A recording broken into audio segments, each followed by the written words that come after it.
ಮಹಾರಾಷ್ಟ್ರದ ಜಗನ್ಮಾತೆ ಅಂಬಾಭವಾನಿ ದೇವಸ್ಥಾನಕ್ಕೆ ಭಕ್ತರ ದಂಡು. ಮಹಾರಾಷ್ಟ್ರದ ಉಸ್ಮಾನಾಬಾದ್ ಜಿಲ್ಲೆಯ ತುಳಜಾಪುರ ಅಂಬಾಭವಾನಿ ದೇವಿಯು ಅಸಂಖ್ಯಾತ ಭಕ್ತಗಣ ಹೊಂದಿದ್ದು, ಮಹಾರಾಷ್ಟ್ರ ಗಡಿಗೆ ಹೊಂದಿಕೊಂಡಿರುವ ಬೀದರ್ ಜಿಲ್ಲೆಯಿಂದ ಅಪಾರ ಸಂಖ್ಯೆಯ ಭಕ್ತರು ಪಾದಯಾತ್ರೆ ಮೂಲಕ ತೆರಳುತ್ತಿದ್ದಾರೆ. ಪ್ರತಿ ವರ್ಷ ಮಹಾನವಮಿ ಅಮಾವಾಸ್ಯೆಯಿಂದ ಹುಣ್ಣಿಮೆಯವರೆಗೆ ಬೀದರ್ ಜಿಲ್ಲೆಯ ಬಸವ ಕಲ್ಯಾಣ, ಹುಮ್ನಾಬಾದ್, ಔರಾದ್, ಭಾಲ್ಕಿ ಸೇರಿದಂತೆ ಅಕ್ಕಪಕ್ಕ ಜಿಲ್ಲೆಗಳಿಂದ ಭಕ್ತರ ದಂಡು ತುಳಜಾಪುರ ಅಂಬಾಭವಾನಿ ದರ್ಶನಕ್ಕೆ ತೆರಳುತ್ತಿದ್ದು, ದಾರಿಯುದ್ದಕ್ಕೂ ಆಯಿ ರಾಧಾ ಉಧೋ ಉಧೋ ಅಂಬಾಭವಾನಿ ಮಾತಾ ಕಿ ಜಯ ಎಂಬ ನಾಮಘೋಷಗಳೊಂದಿಗೆ ತುಳಜಾಪುರಕ್ಕೆ ಪ್ರಯಾಣ ಬೆಳೆಸುತ್ತಾರೆ. ಇನ್ನು ದಾರಿಯುದ್ದಕ್ಕೂ ಪಾದಯಾತ್ರೆ ತೆರಳುವ ಭಕ್ತರಿಗೆ ರಾಷ್ಟ್ರೀಯ ಹೆದ್ದಾರಿ, ಸಸ್ತಾಪುರ, ಬಂಗಲಾ,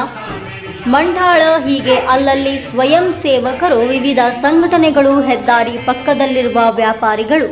2 ಕಿಲೋಮೀಟರ್ ಅಂತರದಲ್ಲಿ ಪಾದಯಾತ್ರಿಗಳಿಗೆ ಅಲ್ಲಲ್ಲಿ ಟೆಂಟ್ ವ್ಯವಸ್ಥೆ ಮಾಡಿ ಬಾಳೆಹಣ್ಣು,